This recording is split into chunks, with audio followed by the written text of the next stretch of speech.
Welcome to Joint Effort with Des Moines Orthopedic Surgeons. This podcast covers the pain and injuries that are associated with muscles, ligaments, and joints.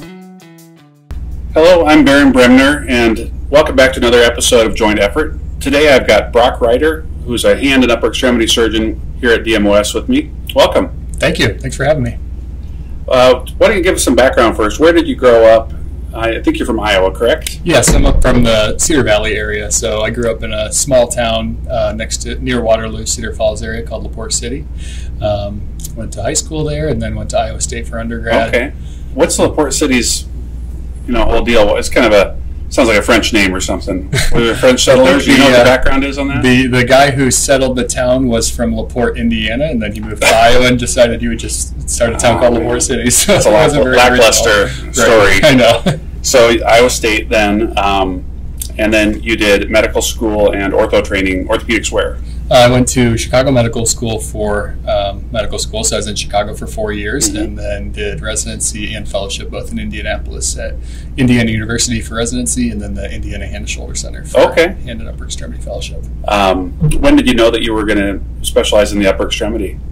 I think it really solidified during my third year. That's when I did my rotation, and as residents there, we rotate with the guys at the Indiana Hand and Shoulder Center, and just seeing the huge diversity of procedures that they perform and the type of surgeries they do really got me interested in it. So, do you have family here in town? Do you have children or a wife? Yeah, I'm married. I have 2 boys. One, the oldest is 4, youngest is 2, and then I have a third boy due in about 5 weeks. So we're going to be very busy this summer. Yeah. And you guys are you living in Ankeny, or where do you live? Yeah, we live in Ankeny. The DMOS location is kind of on the north side of town, and we're only about a mile away from the clinic there. So that's your central location where you do most of your surgeries and clinic? Yep, I'm in clinic in Ankeny most of the time. I come to West Des Moines 2 days a month. Otherwise, I'm in Ankeny, and then I'm at the surgery center there in Ankeny most of the time. That's great. It's a great collection of surgeons up there. You have a lot of good partners up there. Yeah, it's great. A lot of young guys that do a huge diversity of different surgeries. You guys can handle basically everything up there now. Right. So, I heard that you do a lot of biking. Do you do any competitive bicycling or? Never competitive. When I was in college, I did a ride for charity across the country from San Francisco to Washington, D.C. Yeah. That took a little over 2 months to complete that. So that was a great experience. We met with people with disabilities all across the way and gave fundraising checks and that kind of stuff. That was while you were in college? That was in college, yeah. So I try to still cycle some recreationally, but it's usually with 2 kids being towed behind the bike now. So it's a good workout. But, we do have in town, you should hook up with the DMOS cycling team too. It's one of the I think it is, at least last time I checked, it was the biggest cycling team in Iowa, and it's got a broad variety of skill levels, and they'll get you into racing a little bit. I used to do all that stuff, but I think you should look up the DMOS cycling team. Yeah, that'd be fun to check out. In addition to doing hand surgery, what other types of, and also just including hands, what do you like to do? What are your favorite surgeries to do? Yeah, so I'm a hand and upper extremity surgeon, which a lot of people are a little confused by that title, what upper extremity means. I do everything from shoulder surgery down to fingertips, basically. That includes some of the most common things we do would be carpal tunnel releases, cubital tunnel releases, so different nerve compression issues in the upper extremity. Which is what we're going to talk about today. Right. Tendonitis issues. Some people get tendonitis around their wrist or in their fingers, and that often gets better with surgery. Do quite a bit of elbow surgery, and then also shoulder surgery like rotator cuff repairs and shoulder replacements. Okay. So we did segue into what we're going to talk about today, which is nerve entrapment, or pain or numbness or disability from nerve issues in the upper extremity. What is it about the nerves in the upper extremity? Like, why do you think people have problems with numbness in the hand or pain from these issues? Is it a biologic thing, or is there mechanical entrapment of these issues? Yeah, there are different reasons for it. I think, with carpal tunnel and cubital tunnel syndrome, people often think of that as an overuse type of injury or condition. We do see it more common in people with underlying conditions like diabetes or thyroid disorders. Things like that can predispose people to it. But yeah, it can also often starts out as numbness and tingling, usually at nighttime in the fingers, and then can progress to daytime symptoms as well. So there are three nerves that we're going to mainly talk about, that go down there: the ulnar nerve, the median nerve, and the radial nerve. And some of this for our listeners or viewers might get a little bit in the weeds as far as the details, but that's upper extremity, a lot of details in upper extremity. So right. Let's start with the most common nerve entrapment that we see, the median nerve entrapment at the wrist. Can you tell us about what that is and what the symptoms are like? Yeah, so that is the median nerve entrapment at the wrist is what's commonly called carpal tunnel syndrome. I believe it's the most common reason patients get referred to see a hand surgeon by their primary care doctor, and it classically causes numbness and tingling in the thumb, index, and middle finger, and sometimes half of the ring finger. Primarily starts out as nighttime symptoms, but can progress to daytime symptoms as well. Patients may often find themselves waking from sleep and having to shake their hand out or hang it over the side of the bed to try to get feeling back so they can get a restful night's sleep. So the early symptoms of numbness, etc., if you neglect it, kind of what are some of the later symptoms with that, or later effects of that constant compression of that nerve? Yeah, often if you catch it early enough, you can control the symptoms with a wrist brace or something that helps keep the wrist straight at night. If you let it go untreated, you can start to develop constant numbness in the fingers, and sometimes the muscles inside the hand that control primarily thumb movement can start to wither away. And often if you let it go untreated too long, if that muscle wastes away, even if you have surgery down the line, that may be permanent. I'll put you on the spot here because I know that some of our partners do it a certain way, which is endoscopic, meaning a couple smaller incisions or one smaller incision. Some people do an open incision, just a regular incision on the palm. Is there any benefit to doing smaller incision or arthroscopic, or any pluses and minuses with that? I do what's called a limited open. So it's a small incision. It's about the same size incision as an endoscopic. It's just a different location. It's out in the palm rather than at the wrist crease. Studies have shown long term, everybody does about the same. The one advantage of endoscopic is that patients tend to have a little less pain for about the first 2 weeks after surgery, but after that, everybody does pretty similar. Yeah. So the median nerve also can get compressed, what we call proximally or higher than just the transverse carpal ligament, which is right in the palm. Do you see much with the anterior interosseous nerve or pronator syndrome, much with that sort of problem? And if you do, can you tell us more about those? I do see pronator syndrome occasionally. It's much less common than carpal tunnel syndrome. The weakness in the muscles in the hand, it can also cause some weakness of some of the muscles in the forearm that contribute to grip. Got it. And the pronator is a muscle that twists the forearm. So is it like the nerve gets trapped along that? Yeah, it's often repetitive motion. People might find that their hand starts to go numb when they're doing a lot of twisting motions or rotating with the forearm. Some people are just born with a anatomic variant near the elbow where they have an extra ligament that the nerve can get compressed under. Sometimes it gets compressed by the biceps as it crosses the elbow as well. And then how about the AIN, or anterior interosseous nerve, which is a branch of the median nerve? Do you see much of that with a pinching weakness? Or I haven't seen that recently. That's pretty rare. That would cause some of the weakness that you might see with carpal tunnel or pronator syndrome without necessarily the numbness and tingling. Would in addition to, of course, you guys do an excellent physical exam and take a good history, does an EMG help differentiate between those? And it can, yeah. It can pick up some of those subtle differences. Sometimes if people have classic carpal tunnel symptoms and the physical exam all matches up, sometimes we don't get an EMG nerve study. But often, if there's any confusion or question of whether it may be pronator syndrome, then often the EMG or nerve study can help figure that out. And it can also document the severity of it and kind of give us an idea of the potential for recovery. And you could compare a couple different points in time too, and see if there's any recovery. I mean, not that we don't have to do that very often. Carpal tunnel, it's pretty quick recovery. Typically, if there isn't damage, it's pretty nice overnight. You know, people just feel better, don't they? Right. Yeah. Yeah. Usually that night of surgery, people are able to sleep through the night for the first time in a long time. They don't wake up with their hand aching. If they've had constant numbness in the fingers for a while, sometimes that can take a little longer to resolve, but the pain is usually better pretty quickly. I'm always amazed when I look in there at how compressed, when I do that surgery, how compressed the nerve is. It's just like flattened and angry, and you can tell it's not been happy with its position. Yeah, sometimes you see what's like an hourglass deformity where it's kind of bulbous on each end of where it's been compressed and just flattened in the middle. Yeah, those are satisfying surgeries to do. Yeah. The second most common one that you and I see would be cubital tunnel syndrome. Can you tell us about that and what the symptoms are like?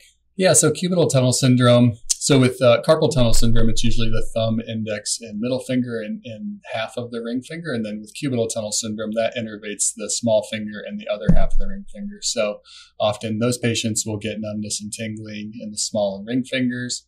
Again, it happens a lot at nighttime. That nerve travels behind the elbow. So when the elbow is bent into deep flexion, it's kind of like a rope going around a pulley. The nerve gets placed under tension and doesn't get enough blood, and you wake up with numbness and tingling in those fingers. So that's the ulnar nerve, right? That's the ulnar nerve,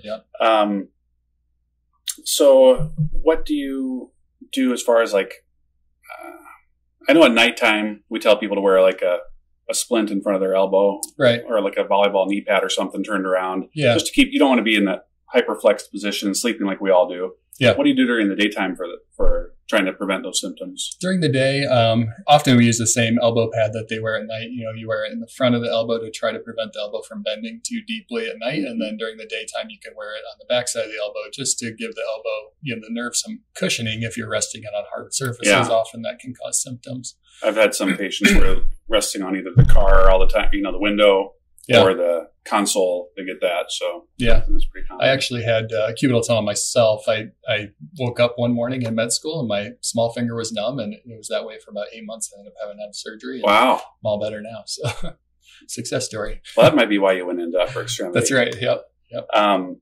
So, the treatment, in addition to the non-operative treatment, if that fails, you could do a decompression of the ulnar nerve and get everything that could be adhesive around it and compressing it, or a transposition. Mm-hmm. And can you tell us about those two different things and what you think is better in certain cases? Yeah. So the simpler surgery is what's called an in situ cubital tunnel release, where you decompress the nerve and leave it where it belongs, behind the elbow, where it was originally placed. That's my preferred surgery for most patients. What I do is I decompress the nerve entirely and then take the elbow through a full range of motion. If the nerve looks like it's happy where it belongs behind the elbow, I tend to leave it there. If it looks like it's starting to subluxate, or if it's trying to flip out of the groove behind the elbow, then I'll move it to the front of the elbow so people don't have symptomatic subluxation. And you said decompress. Can you kind of describe what that's like for the ulnar nerve? What you do with your scissors and so the ulnar nerve, it courses behind the elbow on the kind of inside. If you ever hit your funny bone, that's hitting your ulnar nerve directly. It's most often compressed as it goes under one of the forearm muscles called the flexor carpi ulnaris, and it's usually compressed by the fascia kind of at the edge of the muscle there. So we release the fascia, both layers of it, to decompress the nerve, and then there's a ligament behind the elbow that we also release, and then there's a few sites proximally that can also compress it. So we just compress the full course of the nerve, decompress the full course. What about, when I'm biking, sometimes my little finger will go to sleep. Yeah. What do you think that's from? That could be cubital tunnel, or it can be what's called ulnar tunnel syndrome, which is if you put too much pressure on the ulnar nerve as it goes into the hand, it's kind of neighboring the carpal tunnel, more towards the pinky side of the hand. If you put pressure there for too long, that can cause numbness and tingling in the same area. It usually just affects the pinky, and the back of the hand would be spared in that case. So is that how you can differentiate? Or? Yeah, you can kind of differentiate, because the nerve, there's a nerve that comes off the ulnar nerve in the forearm that goes to the back of the hand for sensation. So, gotcha. So it comes off higher before it would be compressed. So correct. That's why it would be spared if it's being compressed in the palm. Yep. And I think I remember reading that maybe with certain fractures in the hand and stuff, you can get that ulnar tunnel syndrome too. Yeah, right? some, often, the classic scenario would be a baseball player or a golfer that, a golfer that hits the ground and they catch their hand just wrong. Like me?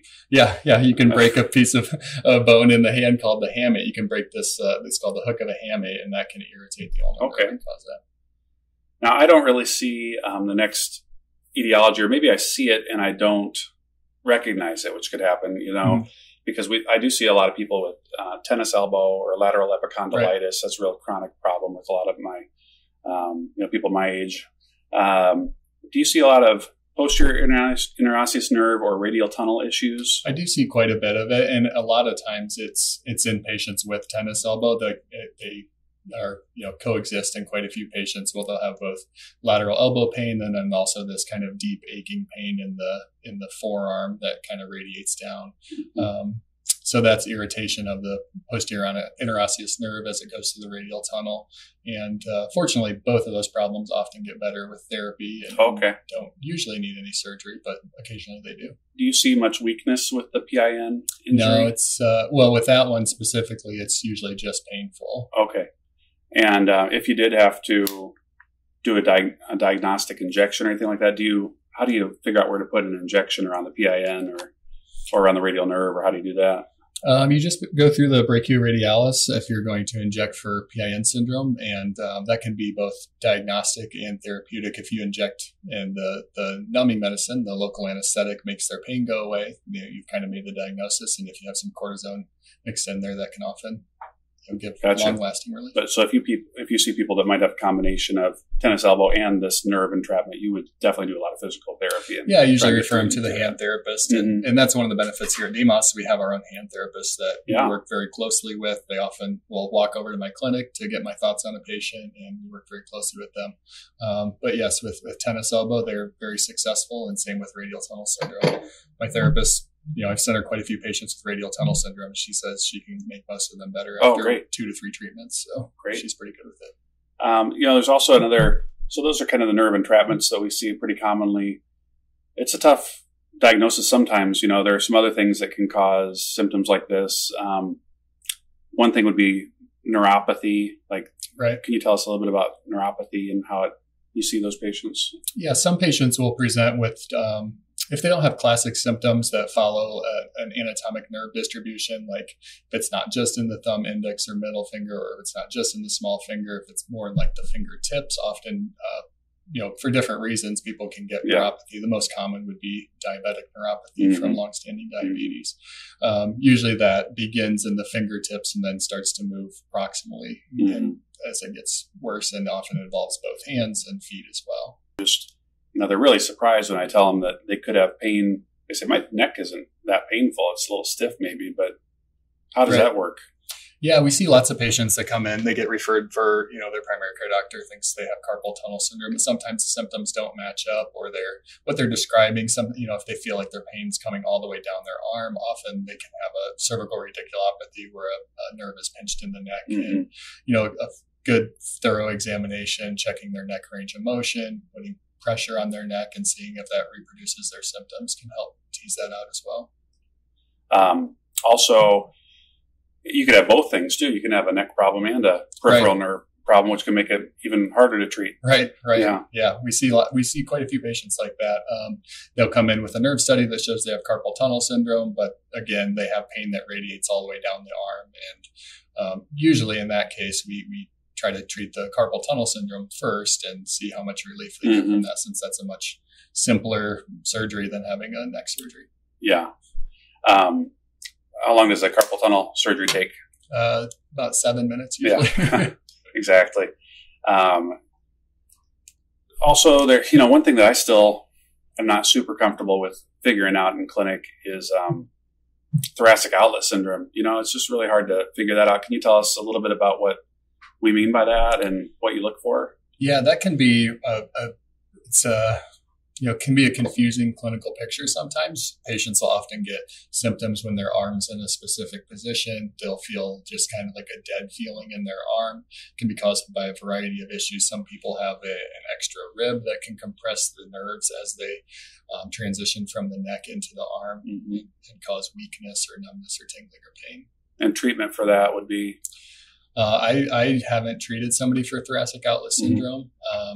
Usually it's some sort of like cardiothoracic surgeon or something like that. Sometimes they have, but we start with physical therapy. Yeah, right? Physical therapy to start. But if it persists and gets to the point where they need surgery, sometimes you're not going to chop out an accessory rib or anything like that in your practice, not in your scope of practice. No. Okay, well, that's good.